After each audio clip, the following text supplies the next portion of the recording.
One of the biggest advantages that sensory-friendly magic shows have over other forms of entertainment is accessibility. A lot of people who are neurodivergent don't have the opportunity or the capability of going to see live entertainment because of the sensory issues, sensory overstimulation, sensory processing disorders. So there's that accessibility component to sensory-friendly magic shows. Another advantage that sensory-friendly magic shows have over other forms of entertainment is that a sensory-friendly magician knows how to deal with individuals of the audience that are having their moment. Now, anybody that knows anything about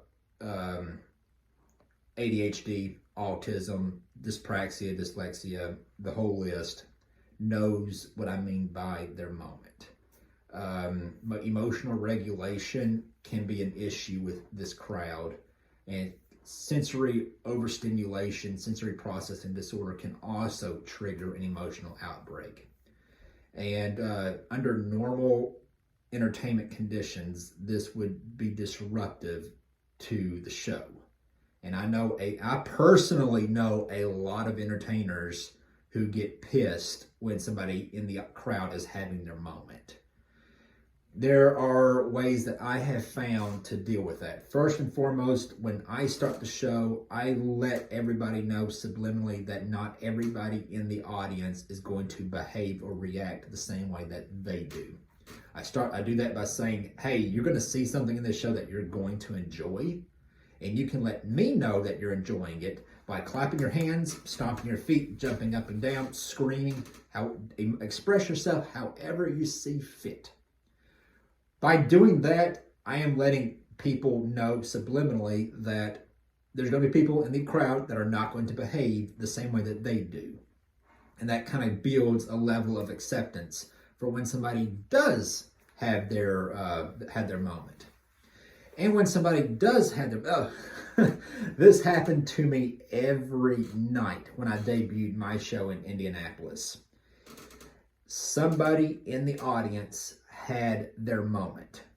And it could be just a mild disruption, and it could have been a very long series of disruptions. And I know a lot of people, a lot of entertainers would get pissed and stop the show and berate that individual for being who they are.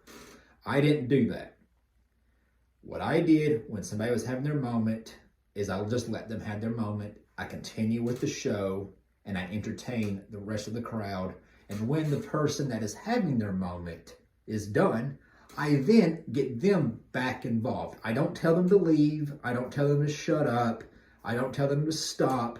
I just keep going, focus on everybody else, let them have their moment. And when they're finished, then I acknowledge them and I include them back into the performance.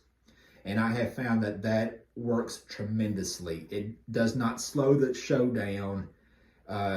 It creates only a minor inconvenience for everybody else. And it's just more accepting. So those are some advantages that sensory-friendly magic shows have over other forms of entertainment.